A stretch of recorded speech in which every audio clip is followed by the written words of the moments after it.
Hello everyone, welcome back to my YouTube channel.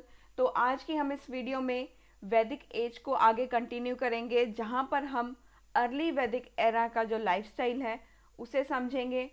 Last के lectures में हमने वैदिक एज के लिटरेचर को पढ़ा।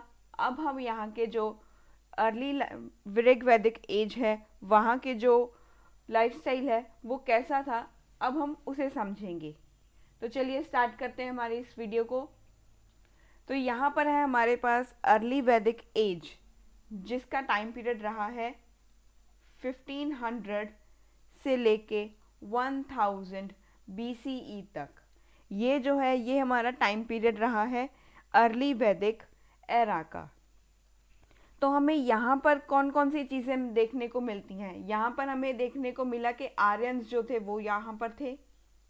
यहाँ पर आर्यंस थे, ये अपना लाइफस्टाइल कैसे जी रहे थे, इन्होंने अपना लाइफस्टाइल कैसे यहाँ पर रहना स्टार्ट किया, इन्होंने क्या क्या चीज़ें यहाँ पर फॉलो की।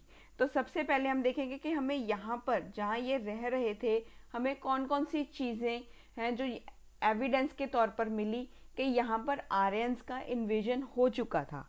सबसे पहले तो हम यहाँ पर देखेंगे कि हमें कौन कौन सी चीज़ों का प्रेजेंस मिला। हमें यहाँ पर सबसे पहले मिले थे horse and war chariots. Horse and war chariots के बारे में हमें यहाँ से पता लगा था। और यहाँ पर हमें पता लगा था कि स्पोक्ड व्हील थी, स्पोक्ड व्हील थी यहाँ पे। यहाँ पर हमें काऊ की प्रेजेंस का भी पता लगा। यहाँ पर ये जो आर्यंस थे ये पिट ड्वेलिंग के सिस्टम के साथ यहाँ पर रह रहे थे, ये इसे फॉलो करते थे। पिट ड्वेलिंग को फॉलो करके यहाँ पर अपना जो है वो रहते थे। और यहाँ पर क्रीमेशन का हमें पता लगा, क्रीमेशन के बारे में हमें यहाँ पे पता लगा। फायर कल्ट्स प्रेजेंट थे, फायर कल्ट्स ये यहाँ पर प्रेजेंट थे। एनिमल सेक्रीफाइस हो रहा था, एनिमल सेक्रीफाइस यहाँ पर था। अगर हम स्पेशली बात करें, स्पेशली हॉर्सेस को भी यहाँ पर सेक्रीफाइस किया जाता था। और यहाँ पर सोम का भी प्रेजेंस था।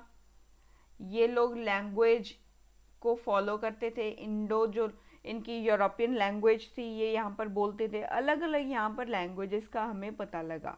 तो ये सब चीज़ों से हमें यहाँ पर पता लगा कि ये यहाँ पर रह रहे थे। जैसे कि हॉर्सेस जो थे यहाँ पर एक यूनिक कैरेक्टर को डिस्क्राइब करते हैं। ये एक यहाँ का यूनिक फैक्टर है, क्योंकि अगर हम हड़प्पा की बात करें, हड़प्पा में हमें हॉर्सेस के बारे में बिल्कुल भी पता नहीं था। Paleolithic, mesolithic, neolithic, chalcolithic, Indus Valley Civilization तक हमने देखा कि हमारे पास हॉर्सेस का जिक्र ही नहीं था।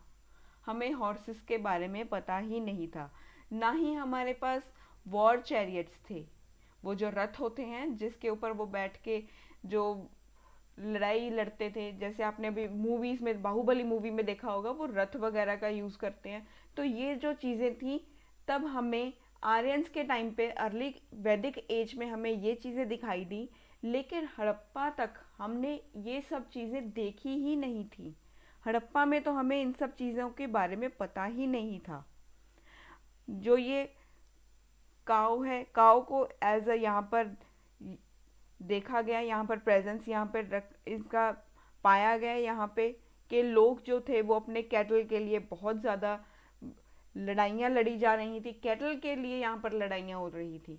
ये लोग भगवान से भी अपने कैटल की हेल्थ और ये सब चीज़ों के लिए प्रे करते थे। और साथ ही साथ यहाँ पर अपने जो चिल्ड्रंस थे और अपने जो पशु वगैरह जो होते थे उन सब के लिए ये लोग प्रे वगैरह करते थे, मतलब कि भगवान से प्रे करते थे। ठीक है।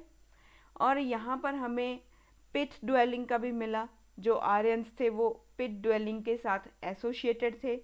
पिट ड्वेलिंग के माध्यम से वो लोग अपना जो है ठंडी से वो बच सकते थे। अगर वो कश्मीर वगैरह के रीजन में रह रहे हैं तो वहाँ पर ये सब चीज़ों के फ़ायदे थे और वो यहाँ पर इस तरह से रह सकते थे।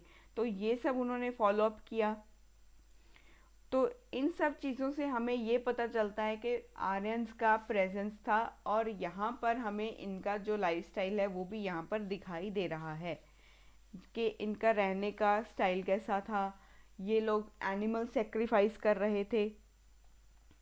एनिमल सेक्रीफाइस था यहाँ पे, मतलब अगर ये इन्हें सेक्रीफाइस करते थे मतलब ये लोग मीट ईटर्स भी थे। फायर कल्ट्स हमें यहाँ पर दिखाई दिए।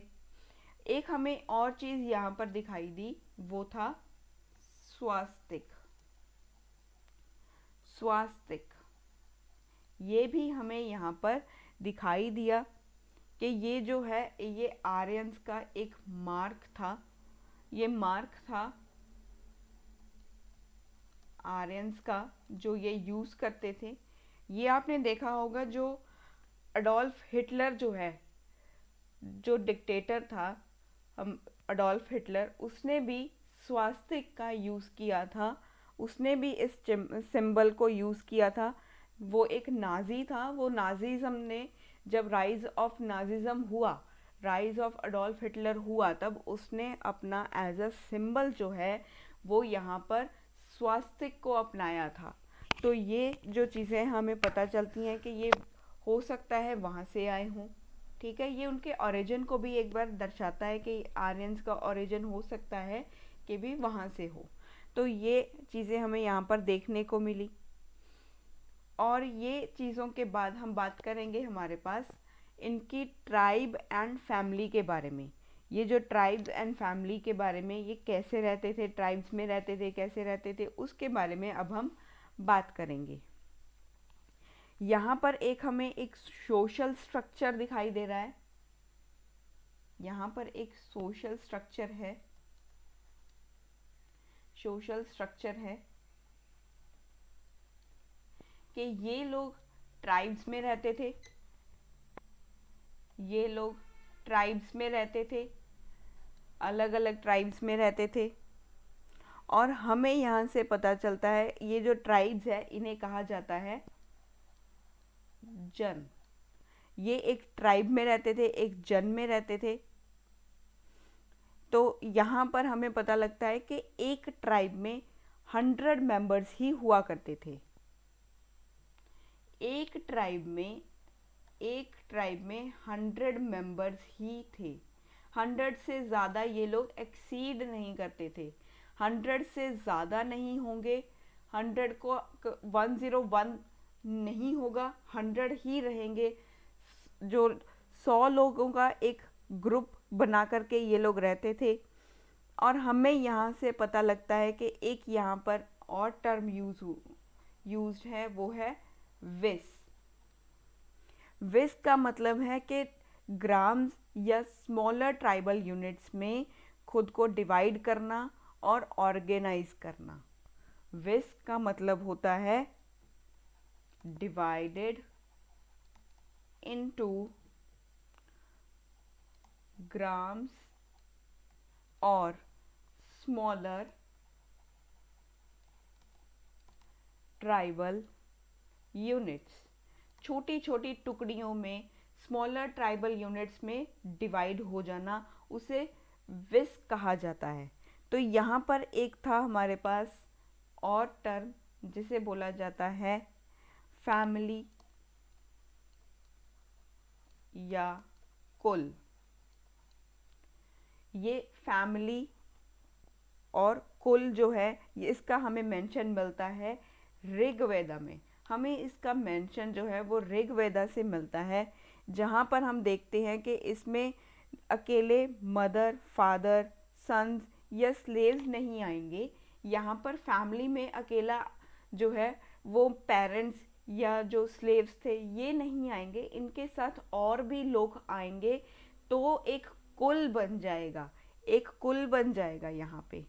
तो यहाँ पर क्या था कि भी एक जो है फैमिली में मदर, फादर,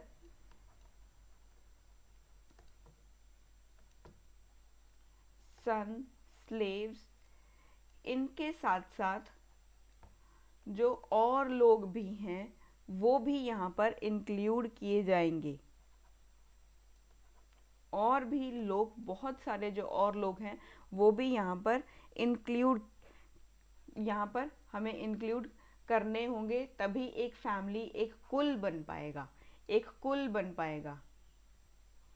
तो एक यहाँ पर जो है वो सोसाइटी कैसी थी, यहाँ की जो सोसाइटी थी वो पैट्रियार्कल थी, वो पैट्रियार्कल थी, पैट्रियार्कल सोसाइटी थी। यहाँ पर जो विमेंस थी वो असेंबलीज को अटेंड कर सकती थी और सेक्रीफाइसेस को भी यहाँ पर वो परफॉर्म कर सकती थी, लेकिन अपने हस्बैंड्स के साथ। यहाँ पर जो विमेंस थी वो अटेंड कर सकती थी असेंबलीज को और एंड ऑफर सेक्रीफाइस, और ये सेक्रीफाइस भी परफॉर्म कर सकती थी, बट अलोंग विद देयर, अकेले नहीं करेंगी, अपने हस्बैंड के साथ करेंगी, अलोंग विद देयर हस्बैंड्स, अपने हस्बैंड्स के साथ वो यहाँ पर जो है असेंबलीज को अटेंड करेंगी और सेक्रीफाइस को परफॉर्म करेंगी, अकेली नहीं करेंगी। तो यहाँ से हमें दिखाई देने लगा कि पैट्रियार्कल सोसाइटी हो चुकी है, जहाँ से हमें देखने को मिला कि जो मेल डोमिनेंसी देखने को मिल रही थी कि वो अपने हस्बैंड के साथ ही किसी भी फंक्शन या किसी भी जो रिचुअलिस्टिक यहाँ पर चीज़ें हो, रिलीजियस रिचुअलिस्टिक जो चीज़ें हो रही थी उनमें वो जो है परफॉर्म कर सकती थी, लेकिन सिर्फ अपने हस्बैंड के साथ। तो ये था हमारे पास ट्राइब एंड फैमिली के बारे में।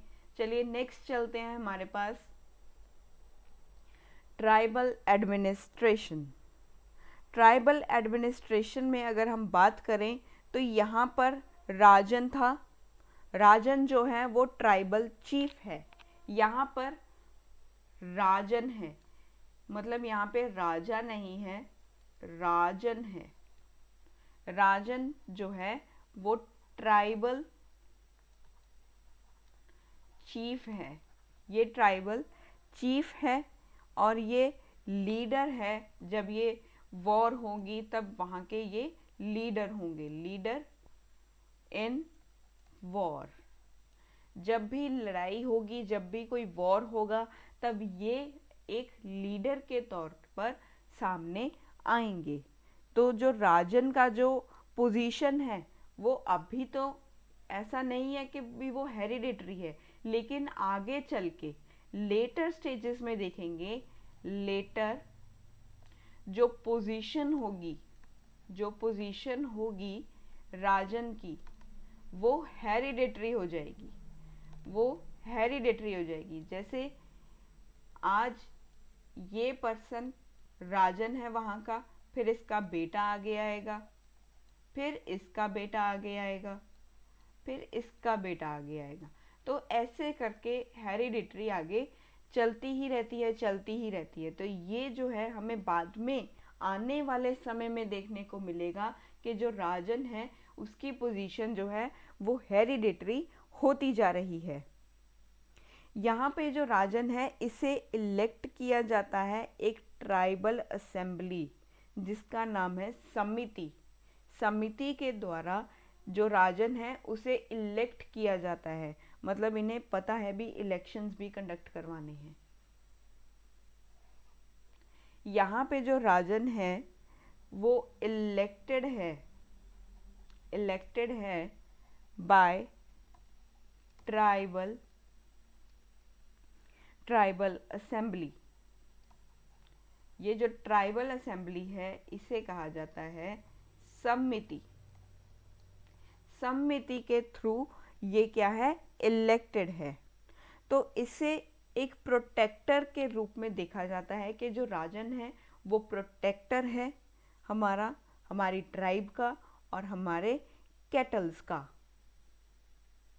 जो राजन है, ट्राइबल जो पीपल हैं, यहाँ पे ट्राइब के जो लोग हैं वो राजन को क्या मानते हैं, वो राजन को एक प्रोटेक्टर मानते हैं कि भी ये प्रोटेक्टर है, ये हमारी रक्षा करेगा और ये हमारे जो ट्राइब है इसकी रक्षा करेगा और जो हमारे कैटल्स हैं इनकी भी ये रक्षा करेगा, क्योंकि इसे लीडर माना गया है। जब भी वॉर होगा, जब वॉर होगा तब ये लीडर होगा, इसीलिए इसे क्या माना जाता है, एक प्रोटेक्टर माना जाता है ट्राइब का और कैटल का।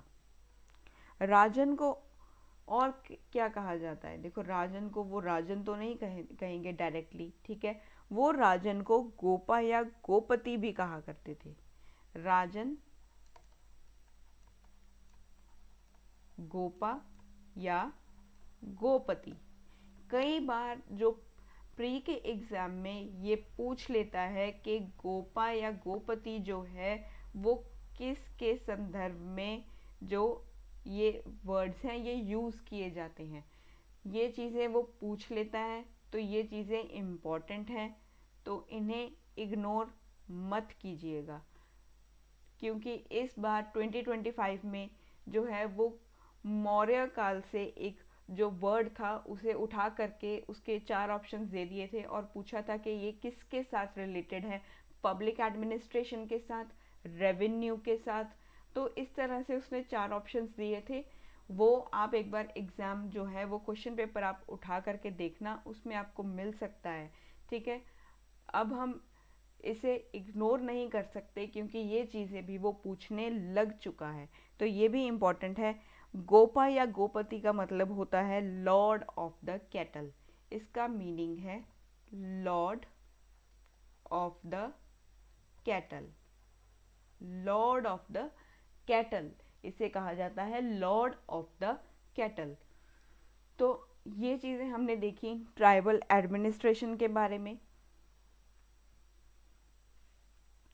चलिए नेक्स्ट बात करते हैं हमारे पास पॉलिटिकल ऑर्गेनाइजेशन के बारे में। यहाँ पर अगर हम पॉलिटिकल एडमिनिस्ट्रेशन की बात करें तो यहाँ पे हमें देखने को मिलेगा विधाता। विधाता जो होता है ये बहुत ही पॉपुलर असेंबली है जिसमें मेल और फीमेल दोनों पार्टिसिपेट करते हैं, जिसमें मेल और फीमेल दोनों पार्टिसिपेट करते हैं। तो यहाँ पर हम बात करेंगे विधाता की। विधाता जो है एक बहुत ही इम्पोर्टेंट या मोर पॉपुलर असेंबली है, मोर पॉपुलर असेंबली है, जिसमें बोथ मेन एंड विमेन ये दोनों पार्टिसिपेट करते हैं, ये दोनों पार्टिसिपेट करते हैं। यहाँ पे ये एक प्लेस है जहाँ पे डिस्प्यूट्स को सेटल किया जाता है, रीडिस्ट्रीब्यूशन यहाँ पे जो है उसके बारे में यहाँ पे देखा जाता है, और परफॉर्मिंग सेक्रीफाइस, इन सब चीज़ों के यहाँ पर ये जो है एक यहाँ ये जो परफॉर्मिंग सेक्रीफाइस है यहाँ पर ये इसके बारे में भी यहाँ पे देखा जाता है। मतलब कि ये एक असेंबली है जो सेटल करती है डिस्प्यूट्स को भी यही सेटल करती है, और ये देखती है कि रीडिस्ट्रीब्यूशन को, और ये देखती है सेक्रीफाइसेस को कैसे परफॉर्म कर रहे हैं, परफॉर्मिंग सेक्रीफाइसेस। तो ये था विधाता के बारे में। अब हम बात करेंगे यहाँ पे सभा के बारे में। सभा बॉडी ऑफ एल्डर्स, सभा को बॉडी ऑफ एल्डर्स भी कहा जाता है। इसमें ब्राह्मण्स एंड एलाइट जो लोग हैं वो यहाँ पे होते हैं। जो स्पीकर होता है सभा का उसे सभापति कहा जाता है। इसमें ब्राह्मण्स और इलाइट पीपल होते हैं। जो स्पीकर होता है यहाँ पे, सभा का स्पीकर जो होता है उसे सभापति सभापति कहा जाता है। जो मेंबर्स होते हैं और जो मेंबर्स हैं उन्हें सभ्य कहा जाता है, उन्हें सभ्य कहा जाता है। एक यहाँ पे होता है हमारे पास सम्मति। सम्मति फॉक असेंबली है जहाँ पे एक एंटायर पॉपुलेशन पार्टिसिपेट करती है। ये एक फॉक जो असेंबली है। सम्मति, सबसे पहले हमने यहाँ पे विधाता के बारे में देखा, फिर सभा के बारे में देखा। अब हम सम्मति को देखेंगे। ये एक फॉक असेंबली है जिसमें एंटायर पॉपुलेशन पार्टिसिपेट कर सकती है। एंटायर पॉपुलेशन could participate, वो पार्टिसिपेट कर सकती है। और जो मेंबर्स होते हैं उन्हें विशाह कहा जाता है। और इसके जो मेंबर्स होते हैं, इसके जो मेंबर्स हैं इन्हें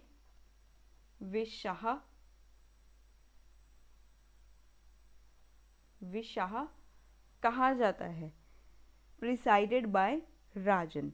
यहाँ पे एक असेंबली या ट्रूप के लिए वर्ड यूज किया जाता है गन।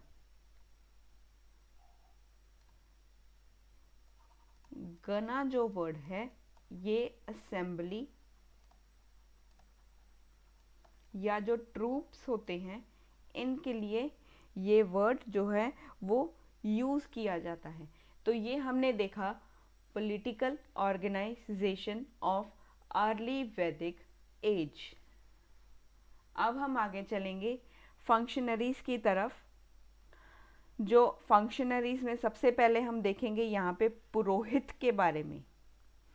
पुरोहित के बारे में देखेंगे। पुरोहित ये वैदिक प्रीस्ट हैं। वैदिक प्रीस्ट। और ये जो होते हैं वैदिक प्रीस्ट जो होते हैं इनका जो इन्हें रिवॉर्ड दिया जाता है, इन्हें जो है वो एक दक्षिणा के रूप में कह लो या कुछ भी आप ऐसे यहाँ पे टर्म दे सकते हो। जो इन्हें जब ये परफॉर्म करते हैं कोई भी सेक्रीफाइस तो इन्हें जो है वो एक रिवॉर्ड दिया जाता है जैसे कि काउस या विमेन स्लेव्स।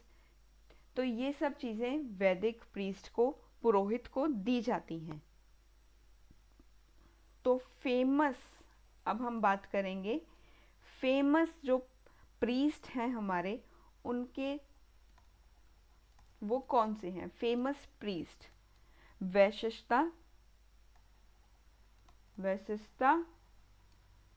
एंड विश्वामित्रा। ये दो हमारे पास फेमस प्रीस्ट्स हैं। ये इनके नेम्स हैं। जो वैशिष्टा है ये कंजर्वेटिव्स हैं, ये कंजर्वेटिव हैं। He was a conservative. Vishwamitra he was liberal. जो विश्वामित्रा हैं इन्होंने गायत्री मंत्र को कंपोज किया है। विश्वामित्रा जो है कंपोज्ड गायत्री मंत्र। जो गायत्री मंत्र है वो विश्वामित्र ने जो है कंपोज किया था। तो अब हम बात करेंगे जो हमारे नेक्स्ट है सेनानी। सेनानी के बारे में अब हम बात करेंगे। सेनानी हेड ऑफ द आर्मी है। सेनानी is head of the army. ये सभी जो टर्मिनोलॉजीज हैं ये आपको याद रखनी ही होंगी, ये इम्पॉर्टेंट होती हैं। अभी तो थोड़ी कम है, आगे जाओगे तो फिर बहुत ज़्यादा आनी स्टार्ट हो जाएंगी, क्योंकि हर डायनेस्टी में एक अलग टर्मिनोलॉजी है, वो कॉइन्स को भी उनके अलग अलग नाम हैं। तो ये सब चीज़ें इम्पॉर्टेंट होती जा रही हैं, क्योंकि ये बेस है और फैक्चुअल चीज़ें हैं जो कभी चेंज नहीं होंगी, ये ऐसी ही रहेंगी। ठीक है, तो ये चीज़ें बहुत इम्पॉर्टेंट होती जा रही हैं, तो इनके ऊपर ज़्यादा ध्यान देना। एंशियंट से यहाँ से क्वेश्चन आना बहुत ही ज़्यादा अब कॉमन हो चुका है। जैसे आपने देखा कि एक क्वेश्चन आया था पीवाईक्यू में फनम का, और अभी मौर्य काल से एक वर्ड उठा के उन्होंने जो है वो पूछ लिया था कि ये किससे एसोसिएटेड है, वो रेवेन्यू से एसोसिएटेड है या वो पब्लिक एडमिनिस्ट्रेशन से एसोसिएटेड है। वो सब चीज़ें उन्होंने पूछ ली थी, वो एग्ज़ाम में ऐसी ऐसी चीज़ें अब वो पूछने लगा है, तो इनके ऊपर ज़्यादा ध्यान देना। अब हम सेनानी जो है इसे हेड ऑफ द आर्मी कहा जाता है। ये यूज़ करता है, जो वेपन्स हैं उनको यूज़ करता है, जैसे कि स्पीयर्स, एक्सेस, स्वॉर्ड्स एक्सेट्रा, इन सब चीज़ों को ये यूज़ करता है। स्पीयर्स, एक्सेस, स्वॉर्ड्स, इन सब चीज़ों को ये यूज़ करता है। और यहाँ पर कोई भी स्टैंडिंग आर्मी नहीं है, यहाँ पर कोई भी स्टैंडिंग आर्मी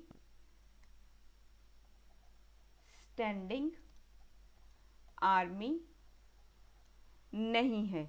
यहाँ पर स्टैंडिंग आर्मी नहीं थी कि जैसे कि मतलब कि आपने देखा होगा कि भी आगे चल के हम देखेंगे भी मौर्य या हमारे जो गुप्तास थे, आगे आगे चल के हमारे पास एक पर्टिकुलर स्टैंडिंग आर्मी आ जाएगी जो यहाँ पर हमें दिखाई नहीं दे रही है।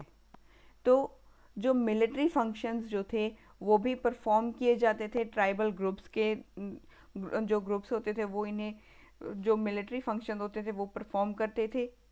और यहाँ पर सबसे इम्पॉर्टेंट कि यहाँ पर टैक्स कलेक्शन के लिए कोई ऑफिसर नहीं था, यहाँ पे कोई ऑफिसर नहीं था, no officer for collection of taxes. Taxes की कलेक्शन के लिए कोई भी ऑफिसर यहाँ पर नहीं था। जो व्रजापति हैं, अब हम देखेंगे व्रजापति को।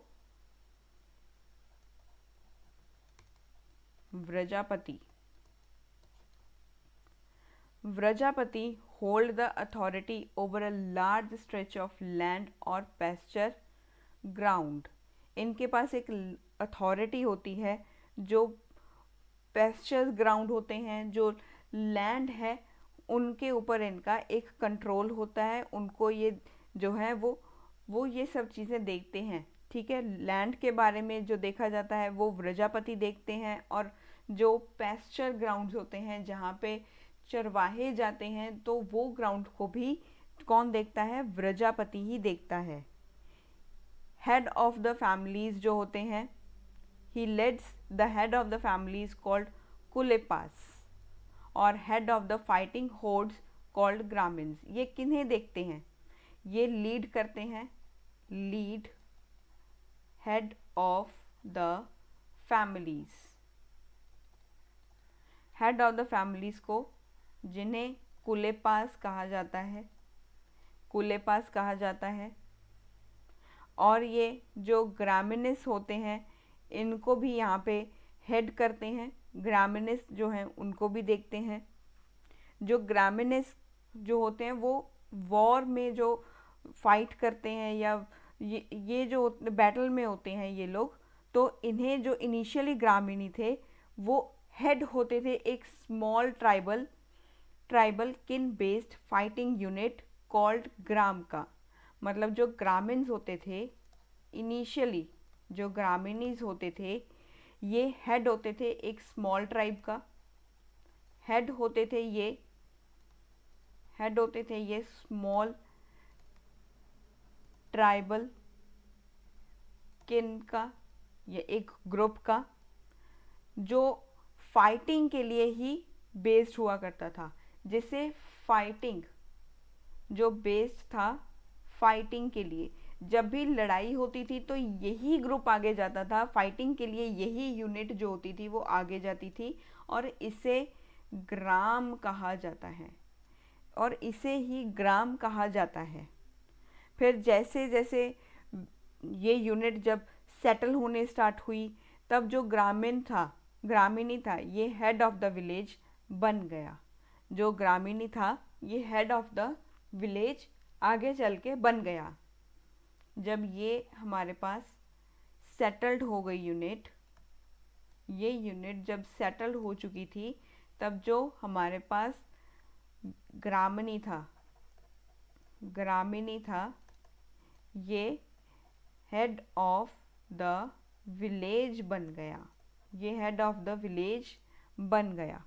तो ये हमने देखा थोड़े से जो पॉइंट्स थे कि फंक्शनरीज इनकी कैसी थी, जो किंग के साथ असिस्टेड थी।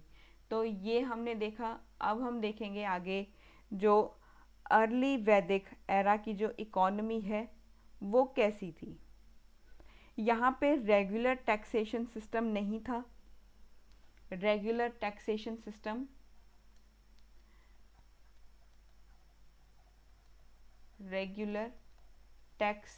सिस्टम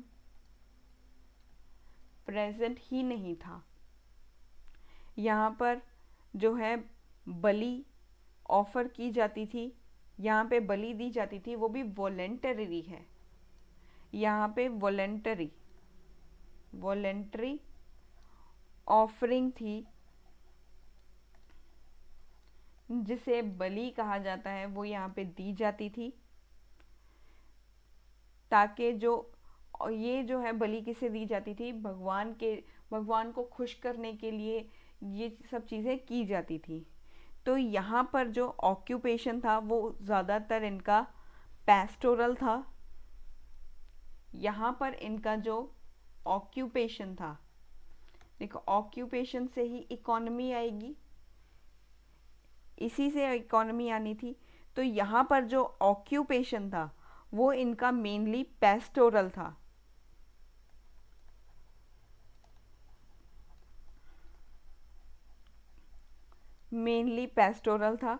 पर ये एग्रीकल्चर भी करते थे, ये एग्रीकल्चर को भी ये परफॉर्म करते थे।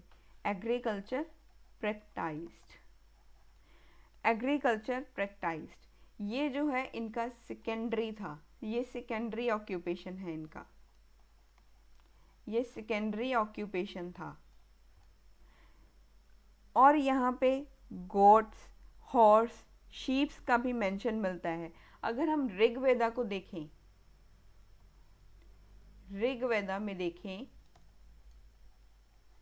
तो वहाँ से हमें मेंशन मिलता है हॉर्स का, गॉट का और शीप का। और यहाँ पर हमें मेंशन मिलता है गौ का, मतलब काऊ का हमें यहाँ पर मेंशन मिलता है। और यहाँ पर जो एक टर्म यूज़ होती है वॉर वर गविष्ठी, यहाँ पर जो लड़ाइयाँ हुआ करती थी वो कैटल के लिए, काउस के लिए यहाँ पर होती थी। वॉर वर गविष्ठी मतलब सर्च फॉर काउस। जो कैटल्स की सर्च के लिए या कैटल्स के लिए जो लड़ाई लड़ी जाती थी उन्हें गविष्ठी कहा जाता था। जो काउस हुआ करती थी यही इनका एक वेल्थ थी, यही इनकी एक जो पूंजी थी ये था। और यहाँ पर जो प्रीस्ट था उसे गिफ्ट्स दिए जाते थे, जैसे काऊ को उसे गिफ्ट दिया जाता था, जो विमेन्स या स्लेव्स होती थी ये गिफ्ट में दिया जाता था।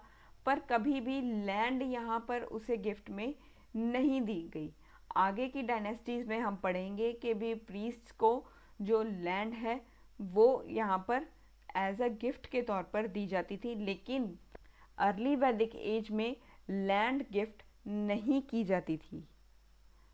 यहाँ पर जो गिफ्ट दिया जाता था, गिफ्ट मेड टू प्रीस्ट, वो थे काउ, विमेन एंड स्लेव्स।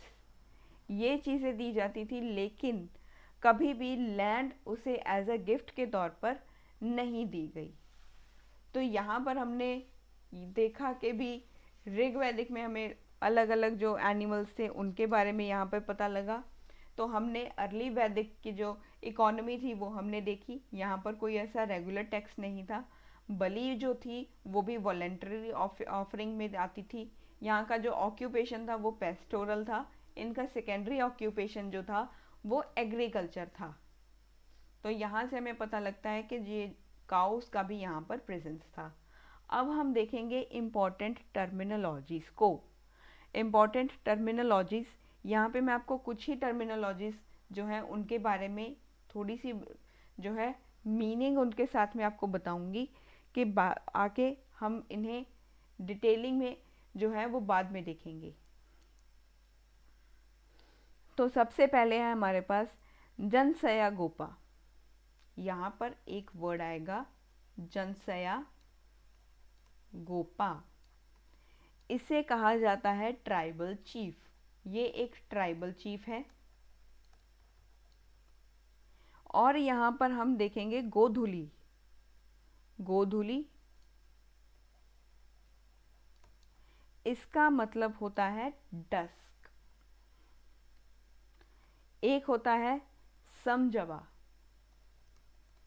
समजवा, ये होता है हमारे पास मॉर्निंग टाइम। Morning time. एक है हमारे पास यहाँ पे गौरी और गवाला। गौरी और गवाला, इसका मतलब होता है हमारे पास buffalo. Buffalo. धुतिरी।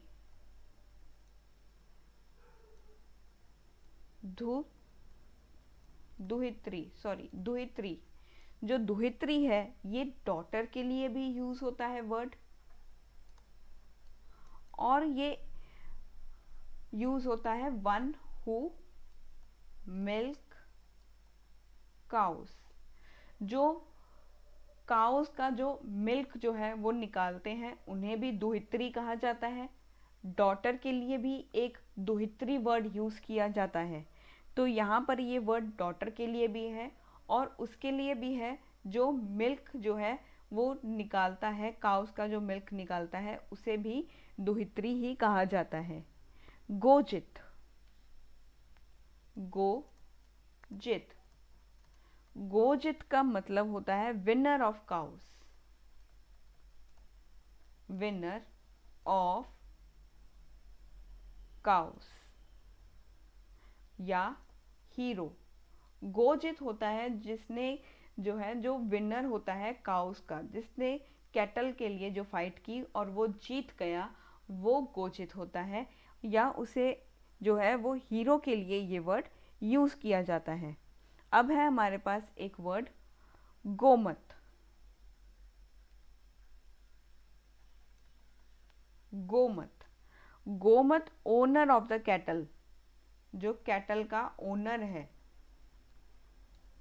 Owner of the cattle, उसे गोमत कहा जाता है। और ये एक वेल्दी धनवान इंसान ही है। ये धनवान ही है जिसके पास कैटल है, उसे वेल्दी माना जाता है। वेल्दी पर्सन, धनवान व्यक्ति। तो गोमत जो है वो ओनर है कैटल का। फिर है Gopati. Gopati Lord of cattle. तो ये था हमारे पास कुछ इम्पॉर्टेंट टर्मिनोलॉजीज। और यहाँ पे एक और टर्मिनोलॉजी बहुत इम्पॉर्टेंट हो जाती है, वो है वाप। इसका मतलब है टू सो। किसी चीज़ को किसी का बीज बोना, किसी चीज़ को सो करना, तो ये है हमारे पास वा।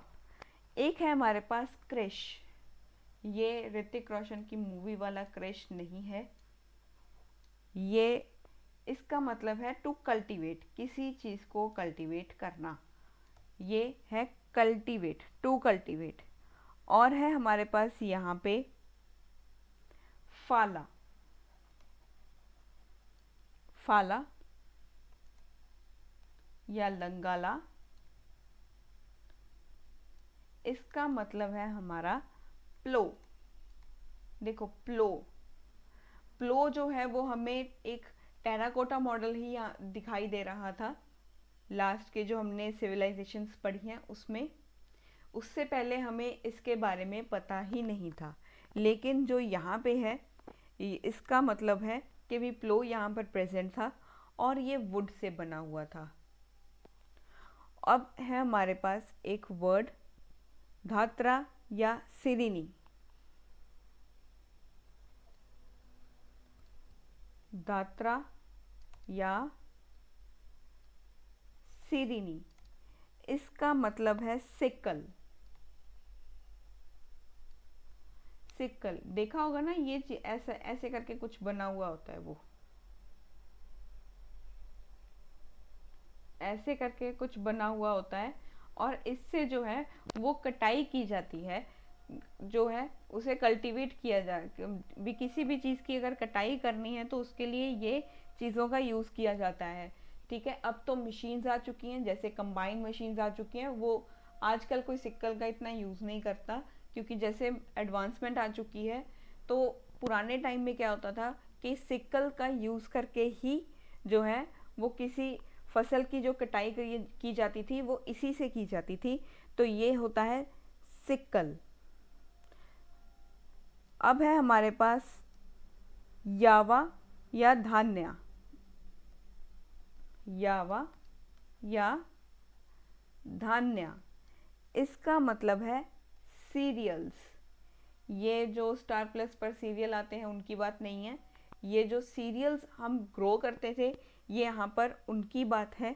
तो ये जो है यावा या धान्य वो सीरियल्स के लिए ही यहाँ पे यूज़ किया जाता है। तो ये मैंने कुछ यहाँ पे टर्मिनोलॉजीज आपको बता दी, जो रह जाएंगी वो आप एक बार देख लेना। वो मैंने यहाँ पे मोस्टली जो है वो कवर कर दी हैं जो इम्पोर्टेंट थी। अब हम नेक्स्ट चलते हैं हमारे पास प्रोफेशन के बारे में।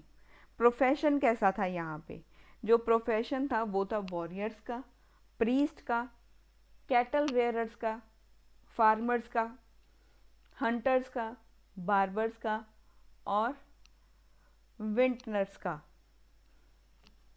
यहाँ पर प्रोफेशन हमें बहुत तरह का दिखाई दिया, अलग अलग तरह के यहाँ पे जो थे प्रोफेशंस थे। मतलब यहाँ पे कोई वॉरियर था, योद्धा था, प्रीस्ट था, कैटल रियरर था, यहाँ पर फार्मर्स थे, हंटर्स थे, बार्बर थे, बार्बर्स भी यहाँ पर थे। और हमें यहाँ पे दिखाई दिया जो क्राफ्ट्स जो हैं यहाँ पे हमें दिखाई दिए थे, ये लोग क्राफ्ट्स भी बनाते थे। क्राफ्ट्स जैसे कि चैरियट मेकिंग, चैरियट बनाना, ये लोग चैरियट भी बनाते थे, कार्ट्स भी बनाते थे, बुल्लक कार्ट्स बनाते थे, कारपेंट्री आती थी इन्हें, कारपेंट्री आती थी, मेटल वर्किंग आता था, मेटल वर्किंग भी आता था, और टेनिंग भी करते थे, और टेनिंग भी करते थे। ये लोग स्विंग, वीविंग, ये सब चीज़ें भी यहाँ पर की जाती थी। यहाँ पर जो थे पोटर्स भी थे जो पोट्री बना रहे थे। अलग अलग तरह के जो हमें यहाँ पर क्राफ्ट्स जो थे वो दिखाई दिए थे। यहाँ पर इन्होंने कॉपर और ब्रॉन्ज का यूज़ किया था। यहाँ पर इन्होंने कॉपर चीज़ें बनाने के लिए इन्होंने कॉपर और ब्रॉन्ज का यूज़ किया था। यहाँ पर जो हाउस होल्ड जो था वो एक बेसिक यूनिट ऑफ लेबर माना जाता था। यहाँ पे कोई भी वेज लेबर नहीं था, जिसे कि जो जैसे कि हम यहाँ पर आज के टाइम में हम देखते हैं ना कि भी इसे एक दिन के लिए वो जो काम पर आते हैं वो लोग, उन्हें एक दिन का जो वेज है वो देना पड़ता है, उन्हें सैलरी एक दिन की देनी पड़ती है। कई बार वो क्या होता है, अगर वो एक महीना काम करें तो फिर वो हर दिन जो है वो सैलरी लेके जाते हैं, ठीक है। या उन्हें हम दे देते हैं कि भी आप एक महीना काम कीजिए, आप जब काम ख़त्म हो जाएगा तो फिर हम आपका एक पूरे मंथ का जो जो भी हिसाब किताब होगा वो हम पूरे मंथ के एंड में आपको पूरी की पूरी जो है वो आपका पे कर देंगे। तो ये सब चीज़ें यहाँ पर नहीं थी। यहाँ पे वेज लेबर नहीं था, यहाँ पे वेज लेबर नहीं था। यहाँ पे जो ट्रेड ये लोग करते थे वो उसका जो मोड ऑफ एक्सचेंज होता था वो बार्टर सिस्टम से हुआ करता था। जो ट्रेड था वो बार्टर सिस्टम से था। बार्टर सिस्टम को ये लोग फॉलो करते थे। बार्टर सिस्टम के साथ साथ ये लोग लैंड और सी के थ्रू भी ये ट्रेड करते थे। सी और ट्रेड के थ्रू भी ये लोग यहाँ पे जो है वो ट्रेड कर रहे थे। और यहाँ से हमें पता लगता है कि भी इंटरनेशनल भी ट्रेड यहाँ पर हो रहा था। तो ये हमने देखा प्रोफेशन और ट्रेड के बारे में। अब हम देखेंगे यहाँ पर सोर्स ऑफ वेल्थ क्या था। सोर्स ऑफ वेल्थ इनका जो था वो ज़्यादा से ज़्यादा कैटल्स का था। जो ये लोग थे ये लोग कैटल्स के लिए ज़्यादातर फाइट करते थे, कैटल्स का था। और यहाँ पे जो है वो वॉर्स वगैरह होती थी। यहाँ पे जो राजन है वो यहाँ पे वॉर्स कर रहा था, वो भी किसके लिए था, वो भी कैटल्स के लिए ही यहाँ पे वॉर की जा रही थी, जो एक मेजर सोर्स था।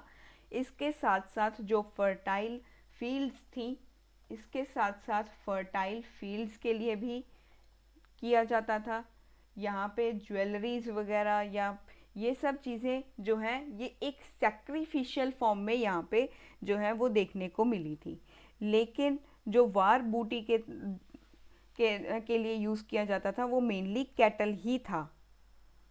तो यहाँ पर हमें एक छोटा सा ही पार्ट यहाँ पे दिखाई दे रहा है जहाँ पर हमने मेजर सोर्स जो था वो देखा कि भी एग्रीकल्चर भी है एक। एग्रीकल्चर में जो हम क्रॉप्स ग्रो कर रहे थे वो भी थी, प्लस कैटल भी यहाँ पे बहुत इम्पोर्टेंट था। और यहाँ पर प्रेयर्स और सेक्रीफाइसेस भी किए जाते थे। प्रेयर्स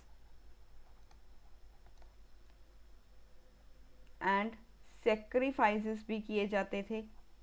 ये जब किए जाते थे वो किसके लिए किए जाते थे, कैटल के लिए, हॉर्सेस के लिए, fertile fields, plentiful food, gold, wealth, jewellery, chariots, fame, houses and children, ये सब चीज़ों के लिए भी यहाँ पर ये सब चीज़ें की जाती थी।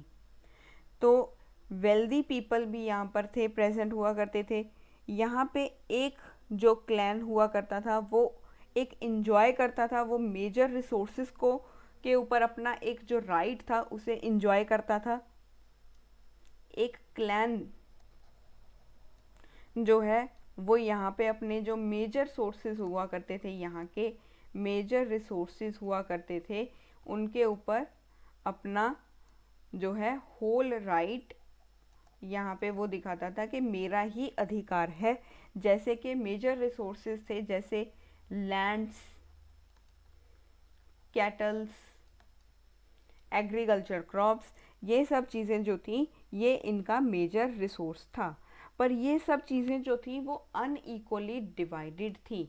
ये सब चीज़ें यहाँ पर हमारे पास अनइक्वल यहाँ पर डिस्ट्रीब्यूशन भी था। यहाँ पर इसका अनइक्वल डिस्ट्रीब्यूशन था जो हमें एक सोशल इनइक्वालिटी की तरफ लेके जा रहा है, जो हमें दिखा रहा है कि यहाँ पे सोशल इनइक्वालिटी थी। तो हमें यहाँ से देखने को मिला कि भी अनइक्वल डिस्ट्रीब्यूशन था। तो ये था हमारे पास सोर्स ऑफ वेल्थ। अब हम यहाँ पे देखेंगे कि यहाँ का जो सेटलमेंट था वो कैसा था। जो सेटलमेंट्स था वो यहाँ पे पिट ड्वेलिंग के जो है फॉर्म में था, ड्वेलिंग की फॉर्म में था, ड्वेलिंग की फॉर्म में था। और ये लोग यहाँ पर सिटीज़ में नहीं रहते थे, lived in some kind of fortified mud settlement. ये लोग यहाँ पे एक फोर्टिफाइड किला बंदी करके एक मड सेटलमेंट में रहा करते थे। बहुत बड़े बड़े शहर नहीं थे जैसे आज के टाइम में हैं, या जैसे हमने हड़प्पा में देखे इतने बड़े बड़े भी नहीं थे। और मॉडर्न के टाइम पे तो अभी हम सोच भी नहीं सकते कि हम यहाँ तक अभी पहुँचे नहीं हैं। तो यहाँ पे जो लोग थे वो फोर्टिफाइड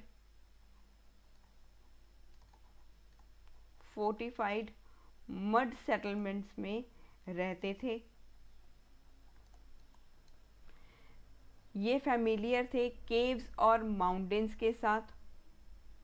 जो केव्स के साथ फैमिलियर थे, देवर फैमिलियर, इन्हें पता था, familiar with caves in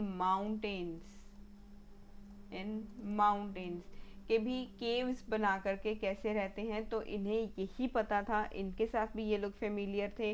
pit dwelling को भी ये लोग यहाँ पे यूज़ कर रहे थे। तो ये चीज़ों के साथ इन्होंने अपनी सेटलमेंट को देखा। तो अब हम आगे चलेंगे। हमारा फूड एंड ड्रिंक्स, खाना और पीना कैसा था, और सोर्स ऑफ एंटरटेनमेंट कैसा था। सोर्स ऑफ एंटरटेनमेंट इनका कैसा था, अपना ये लोग टाइम पास कैसे करते थे। इनके पास व्हाट्सएप, इंस्टाग्राम, फेसबुक ऐसा कुछ भी नहीं था कि ये लोग अपना एंटरटेनमेंट, या यूट्यूब ही ये लोग यूट्यूब से गाने सुन लें, या ऐसा कुछ भी नहीं था इनके पास। तो सबसे पहले ये लोग खाते क्या थे वो देखेंगे। ये लोग कंज्यूम करते थे मिल्क और मिल्क प्रोडक्ट्स। अगर ये लोग नॉन वेजिटेरियन थे तो फिर ऐसा नहीं है कि हर टाइम नॉन वेज ही खाते रहेंगे। इनके पास वेजिटेरियन में भी बहुत सारी आइटम्स यहाँ पर प्रेजेंट थी। तो ये लोग मिल्क को कंज्यूम करते थे। They consume milk and its products, और इनके प्रोडक्ट्स को भी ये यहाँ पे यूज़ करते थे, कंज्यूम करते थे। और यहाँ पर एक वर्ड हमें दिखता है घृता। घृता का मतलब होता है घी या बटर, घी या क्लैरिफाइड बटर। ये तो आपने देखा ही होगा, घी कैसे घर पे मम्मी निकालती होंगी, क्रीम जो होती है मिल्क के ऊपर जो फुल क्रीम आ जाती है, उसे बॉयल करके मम्मी घर पे बनाती होंगी, वो देखा होगा आपने। या आप अमूल का बटर देखा होगा आपने, अगर मार्केट में, अगर आप बाहर रहते हो कहीं, तो फिर हॉस्टल वगैरह में, तो फिर वहाँ पे आपने देखा होगा बटर है। तो ये जो है इसके लिए एक वर्ड यूज़ किया जाता है घृता। और यहाँ पर प्रेजेंस था हमारे पास ग्रेन्स का भी, वेजिटेबल्स का भी, मतलब ये वेजीज भी खाते थे, वेजिटेबल्स का भी और फ्रूट्स का भी। और ये लोग जो है शीप, गॉट, ऑक्सन, इन सब चीज़ों का जो है वो सेक्रीफाइस करते थे, ऑफर करते थे इन एनिमल्स को गॉड के लिए, ताकि वो जो है उनसे खुश रहें, भगवान उनके लिए उनसे खुश रहें। तो इन भगवान को खुश करने के लिए वो इन सभी जो एनिमल्स हैं इनका सेक्रीफाइस करते थे और इसका मीट भी खाते थे। यहाँ पर एनिमल सेक्रीफाइस था, जैसे कि शीप, गॉट, ऑक्सन, ताकि ये लोग मीट खा सके। मीट ईटर्स, ये लोग मीट ईटर्स थे। और यहाँ पर जो है ड्रिंक्स में हमें यहाँ पे देखने को मिला सोम। सोम जो है वो एक सोम प्लांट से एक जूस बनता है, उसके लिए यूज़ किया गया वर्ड है सोम जो है वो सोम प्लांट से बना हुआ जूस है जो सोम प्लांट से बना हुआ है। सोम प्लांट से बनता है ये, और इसे मिक्स किया जाता है मिल्क के साथ या सौर मिल्क के साथ या सीरियल्स के साथ इसे मिक्स किया जाता है। और है हमारे पास दूसरा वर्ड जो है सुरा। ये एक इंटॉक्सिकेटिंग ड्रिंक है जो फर्मेंटेड ग्रेन से बनाई जाती है। जो फर्मेंटेड ग्रेन्स के साथ, जो ग्रेन्स फर्मेंट हो जाती हैं उनसे बनाई जाती एक इंटॉक्सिकेटिंग ड्रिंक है। जैसे आज के टाइम में भी जो फर्मेंटेड ग्रेप्स या फर्मेंटेड जैगरी, इन सब चीज़ों से जो बनाई जाती इंटॉक्सिकेटिंग ड्रिंक्स हैं वो आज भी बनाई जाती हैं इंडस्ट्रीज़ में, फैक्ट्रीज़ में। जो बड़ी बड़ी अल्कोहल फैक्ट्रीज़ हैं वहाँ पर ये जो है फर्मेंटेड चीज़ों का यूज़ करके इंटॉक्सिकेटिंग ड्रिंक्स बनाई जाती हैं। तो यहाँ पे भी अर्ली ऋग वैदिक एरा में भी ये लोग फर्मेंटेड ग्रेन से इंटॉक्सिकेटिंग ड्रिंक, जिसे सुरा कहा जाता है, यहाँ पर वो बनाई जाती थी। तो ये लोग जो थे वो कपड़े जो पहनते थे वो वुलन, कॉटन, एनिमल स्किन, ये सब चीज़ों से वो लोग बने हुए कपड़े पहनते थे। और ये यहाँ पर इनके पास वैरायटी ऑफ ऑर्नामेंट्स भी प्रेजेंट्स था। तो सबसे पहले अब हम देखते हैं, हमारे पास सोर्स ऑफ एंटरटेनमेंट रह चुका है। मैंने क्लोथ्स भी यहाँ पे थोड़ा सा पार्ट आपको एक्सप्लेन कर दिया कि जो क्लोथ्स थे ये जो वियर करते थे वो कॉटन के हुआ करते थे, वूल के थे, और एनिमल स्किन का ये लोग यूज़ करके जो है वो अपने क्लोथ्स को बनाते थे। प्लस इनके पास ऑर्नामेंट्स भी प्रेजेंट थे। ऑर्नामेंट्स प्रेजेंट थे, वो भी वैरायटी में, अलग अलग वैरायटी की जो ऑर्नामेंट्स थे वो यहाँ पर इनके पास प्रेजेंस थे। तो ये अपना टाइम पास कैसे करते थे, या अपना एंटरटेनमेंट का इनका सोर्स क्या था? ये लोग सिंगिंग और डांसिंग करते थे, गाना गाते थे और नाचते थे, सिंगिंग एंड डांसिंग करते थे। म्यूज़िकल इंस्ट्रूमेंट्स का यूज़ करते थे, म्यूज़िकल इंस्ट्रूमेंट्स का यूज़ करते थे, जैसे वीणा, वीणा जिसे ल्यूट कहा जाता है,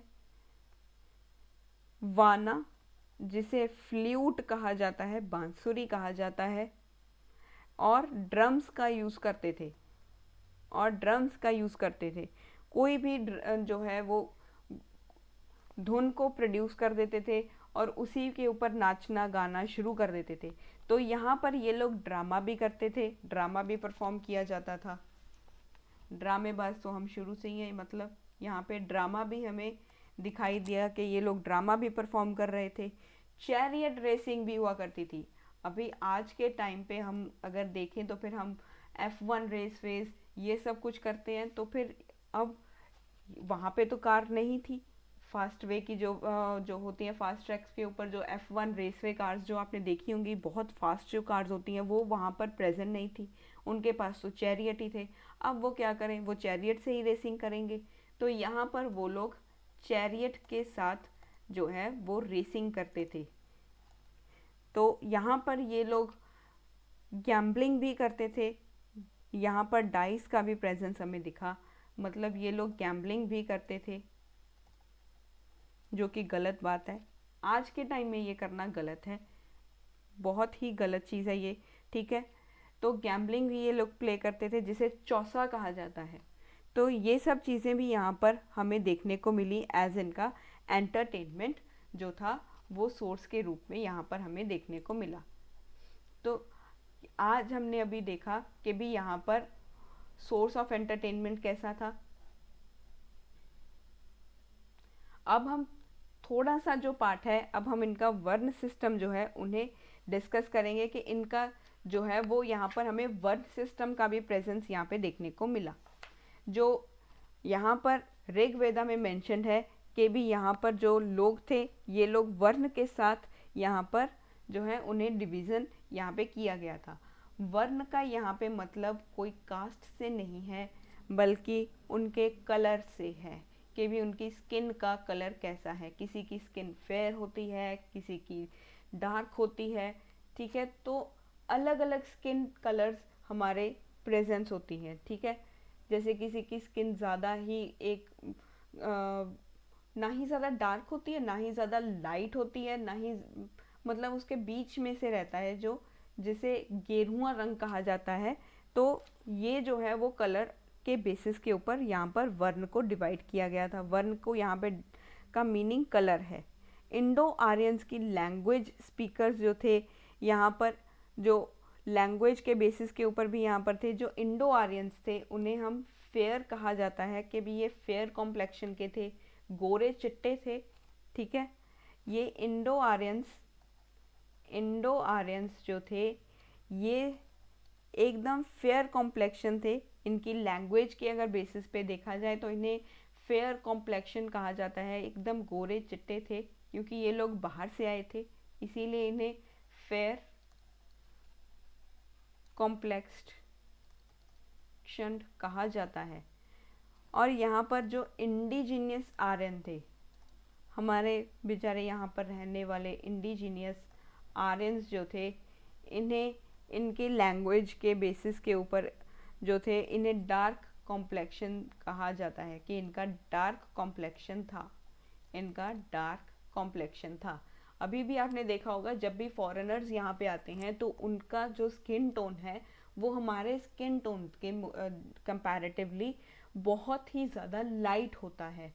और जब हम साउथ अफ्रीका के जो कंट्रीज से भी जो लोग यहाँ आते हैं तो उनका जो जोग्राफिकल फैक्टर के कारण उनका जो कलर है वो ज़्यादा डार्क होता है एज कंपैरेटिव टू जो हमारे इंडिजीनियस इनहैबिटेंट्स हैं उनके कंपैरेटिव अगर देखा जाए तो फिर उनका कलर, साउथ अफ्रीकन पीपल्स का कलर थोड़ा सा ज़्यादा डार्क होता है, क्योंकि उनके जोग्राफिकल फैक्टर्स इस तरह के हैं। हमारे जोग्राफिकल फैक्टर्स की वजह से हमारा जो फेस का जो हमारी स्किन का हमारा जो कलर है वो उस वजह से जो है वो लाइट और डार्क होता है। और जो अमेरिकन होते हैं या कनाडा से जो लोग आते हैं, या आपने देखा होगा ऑस्ट्रेलिया से, रशिया से, अलग अलग कंट्रीज से जो आते हैं, उनका जो कॉम्प्लेक्शन होता है वो एकदम फेयर कॉम्प्लेक्शन होता है। वो उनका बहुत ही लाइट टोन कलर होता है उनके जोग्राफिकल फैक्टर्स की वजह से। तो यहाँ पर जो है ऋग्वेदा ने मेंशन किया था कि भी जो वर्ण है उसे 4 भाग में यहाँ पे डिवाइड कर दिया था, जो कि कहा जाता है ब्राह्मण, क्षत्रिय, वैश्य और शूद्र। जो यहाँ पर इनकी डिवीजन की गई थी वो की गई थी, सबसे पहले जो थे वो थे ब्राह्मण, फिर थे हमारे पास क्षत्रिय, फिर थे वैश्यास, फिर थे शूद्रास। तो इन सब चीज़ों के बारे में जो है वर्ण सिस्टम का हमें ऋग्वेदा में से मेंशन मिलता है। तो ये हमने देखा वर्ण सिस्टम के बारे में। इससे पहले हमने सोर्स ऑफ एंटरटेनमेंट देखा था। तो ये सब चीज़ें आज हमने देख ली हैं। बाकी जो चीज़ें रह चुकी हैं वो नेक्स्ट पार्ट में हम कंटिन्यू करेंगे। तब तक के लिए बने रहिए मेरे साथ इस एंशिएंट हिस्ट्री की सीरीज़ में, जिसमें हम अलग अलग चीज़ें पढ़ेंगे। अभी हमारे पास वर्ण, वैदिक एज के वर्ण सिस्टम हमने देखा, इसे आगे इलेबोरेटली मैं आगे एक्सप्लेन करूँगी। बाकी जो पार्ट्स रह चुके हैं वो नेक्स्ट वीडियो में हम कंटिन्यू करेंगे। तब तक के लिए stay focused and stay consistent to your studies, and best of luck and best wishes from my side, and keep watching and subscribe to my channel for more such videos. Thanks for watching and keep supporting me.